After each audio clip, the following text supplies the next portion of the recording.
दुखी हैं, परेशान हैं, कुछ समझ नहीं आ रहा है। समझ नहीं आ रहा है कि आखिर में जीवन इतना कष्ट क्यों है, इतना दुख क्यों है। लाख कोशिश करने के बाद भी समझ नहीं पा रहे हैं कि आखिर इन दुखों का कारण क्या है। कैसे बाहर आए इन दुखों से, कैसे छुटकारा पाएं। तो चलिए आज गौतम बुद्ध की एक कहानी के द्वारा इन दुखों और समस्याओं का कारण जानने की कोशिश करते हैं और साथ ही उन दुखों को ख़त्म करके अपने जीवन में सुकून और शांति कैसे लाई जाए, यह भी जानने की कोशिश करते हैं। शायद यह कहानी आपके दुखों और समस्याओं को ख़त्म करने में आपकी सहायता करे। इसलिए कहानी को पूरा सुनें और बहुत ध्यान से समझने की कोशिश करें। इससे पहले कि आप इस कहानी के भावनाओं में खो जाएं, इस चैनल को सब्सक्राइब जरूर कर लें। तो चलिए कहानी शुरू करते हैं। एक गांव में एक किसान अपने दुख से दुखी था। किसी ने उसको बताया कि तुम अपने दुखों का समाधान के लिए बुद्ध की शरण में जाओ, वह तुम्हारे सभी दुखों का समाधान कर देंगे। यह सुनकर वह किसान बुद्ध की शरण चल पड़ा। वह किसान भी अनेक कठिनाइयों का सामना कर रहा था। उसे लगा कि बुद्ध उसे कठिनाइयों से बाहर निकाल लेंगे और उसे कोई उपाय बता देंगे जिससे कि वह अपनी परेशानियों से बाहर आ सके। वह किसान बुद्ध के पास पहुंचा और उसने बुद्ध से कहा, हे बुद्ध, मैं एक किसान हूँ, मुझे खेती करना अच्छा लगता है, लेकिन कभी भी वर्षा पर्याप्त नहीं होती है और मेरी फसल बर्बाद हो जाती है।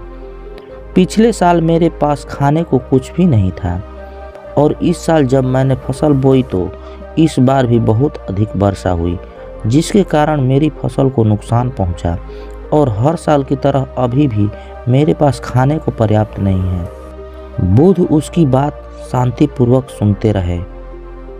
किसान ने कहा, मैं विवाहित हूँ, मेरी पत्नी मेरा ख्याल रखती है, मैं उससे प्रेम करता हूँ, लेकिन कभी कभी मुझे परेशान भी कर देती है।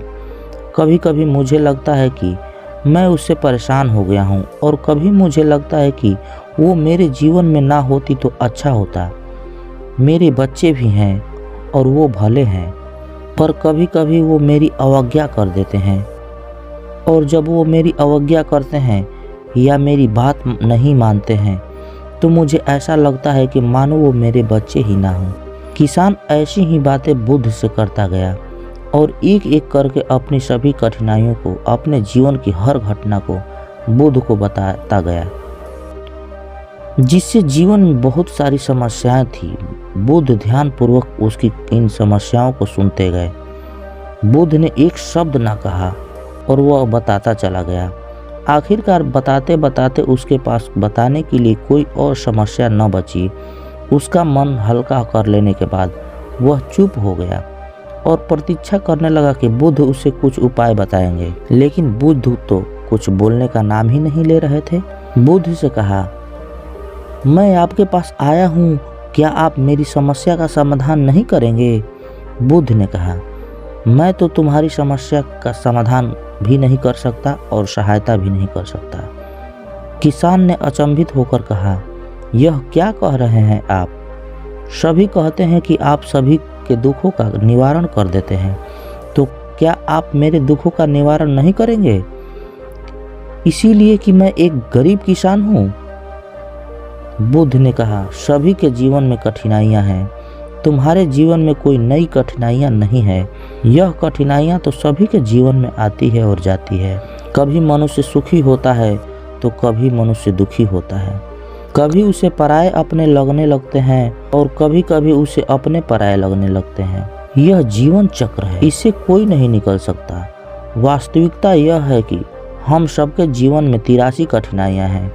मेरा, तुम्हारा और यहाँ उपस्थित हर व्यक्ति का जीवन समस्याओं से ग्रसित है। तुम इन 83 समस्याओं का समाधान नहीं कर सकते, कोई नहीं कर सकता। मैं भी तुम्हारी इन समस्याओं का समाधान नहीं कर सकता। यदि तुम कठोर कर्म करो और उनमें से किसी एक का उपाय भी कर लो तो उसके स्थान पर एक नई समस्या खड़ी हो जाएगी। जीवन का कोई भरोसा नहीं है, एक दिन जिन्हें तुम चाहते हो वह भी तुम्हें छोड़ देंगे और चले जाएंगे, और एक दिन यह जीवन भी तुम्हें छोड़ देगा और तुम भी यहाँ से चले जाओगे। जीवन का कोई भरोसा नहीं। एक दिन तुम्हारे प्रिय जन चल बसेंगे और तुम भी चल बसोगे। समस्याएं सदैव यहीं की यहीं बनी रह जाएगी, जैसे कि 100 साल पहले थी या 1000 साल पहले थी। समस्याएं जस का तस ही रहेंगी और इन समस्याओं का कोई कुछ नहीं कर सकता। किसान इतना सुनकर क्रोधित हो गया। वह बोला, सब कहते हैं कि आप महात्मा हो और लोगों का दुख का निवारण करते हो। मैं यहाँ इस आशा में आया था कि आप मेरी कुछ सहायता करोगे। अगर आप मेरी समस्याओं का समाधान ही नहीं कर सकते तो मेरा यहाँ आना व्यर्थ हुआ। सभी झूठ बोलते हैं कि आप सभी की समस्याओं को दूर करते हैं, उनका समाधान करते हैं, लेकिन आपने तो मेरी एक भी समस्या का समाधान नहीं किया। आपसे भले तो वो महात्मा थे जो मेरे घर 2 वर्ष पहले आए थे। उन्होंने मुझसे यज्ञ कराया, दान दक्षिणा कराई और मेरे मन को अपार शांति मिली और कुछ समय के लिए सुख भी आया, कुछ दुख भी कम हुए, लेकिन आपने तो मेरी किसी भी समस्या का समाधान नहीं किया। आपने तो सीधा मुझे मना ही कर दिया। बुद्ध ने कहा, क्या तुम्हारे वह सब करने से तुम्हारे सभी दुख समाप्त हो चुके हैं? क्या तुम आज उनसे भी अधिक दुखी में नहीं पड़े हो? यह दुख कभी भी समाप्त तो नहीं होने वाले हैं। किसान ने कहा, तो क्या अब मैं यह मान लूं कि आप मेरी कोई मदद नहीं कर सकते और समस्याओं का समाधान भी नहीं कर सकते? यदि आप इतनी छोटी छोटी बातों का उपाय नहीं कर सकते तो आपकी शिक्षाएं किस काम की है? बुद्ध ने कहा, मैं तुम्हारी 83 समस्याओं का समाधान तो नहीं कर सकता, लेकिन हाँ, मैं तुम्हारी 84वीं समस्या का समाधान कर सकता हूँ। किसान ने अचंभित होकर कहा, 84वीं समस्या? वह कौन सी समस्या है? बुद्ध ने कहा, वह यह है कि तुम नहीं चाहते हो कि तुम्हारे जीवन में कोई समस्या हो। इसी समस्या के कारण सारी समस्याओं का जन्म हुआ है। अगर तुम इस बात को स्वीकार कर लो कि सभी के जीवन में समस्याएं होती है, सभी के जीवन में कोई ना कोई कठिनाई होती है, यदि तुम यह सोचते हो कि तुम इस संसार में सबसे ज्यादा दुखी हो, तुम्हारे जितना कोई और दुखी नहीं है, तो तुम अपने आसपास देखो कि जितने भी लोग तुम्हारे आसपास हैं, क्या वह तुमसे कम दुखी हैं? तुम्हें अपना दुख बड़ा लगता है, जबकि तुम्हारे आसपास रहने वाले सभी को अपना दुख बड़ा लगता है। इस दुनिया में सभी को अपना दुख बड़ा लगता है, चाहे दुख छोटा हो या बड़ा, लेकिन वह जिसके साथ घट रहा है उसी के लिए वह बड़ा होता है। हम कभी किसी दूसरे की समस्या के बारे में विचार नहीं करते, बहुत दूर के बारे में विचार तो हम बिल्कुल नहीं करते, लेकिन यदि कोई हमारा सगा संबंधी हो तो हम उसके बारे में थोड़ा बहुत विचार करते हैं, लेकिन अगर बात हम पर आ जाए तो हम बिल्कुल विचलित हो जाते हैं।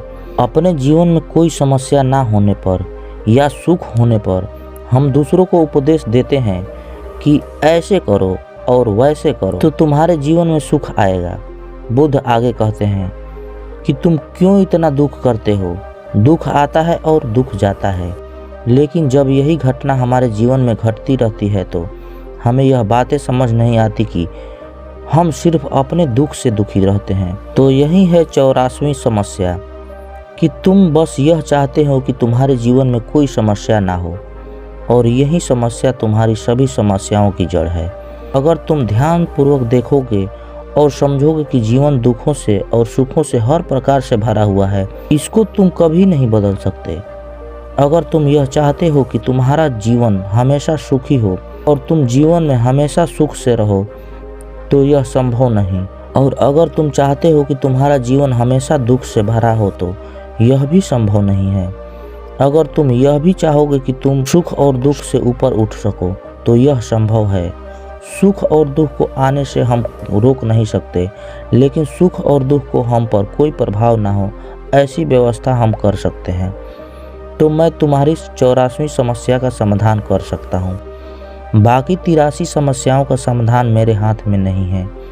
अगर तुम चाहते हो कि तुम्हारे जीवन में कोई समस्या ना हो तो तुम्हें इस बात को समझना होगा कि जीवन में समस्याएं आती है, हमें उनसे विचलित नहीं होना चाहिए।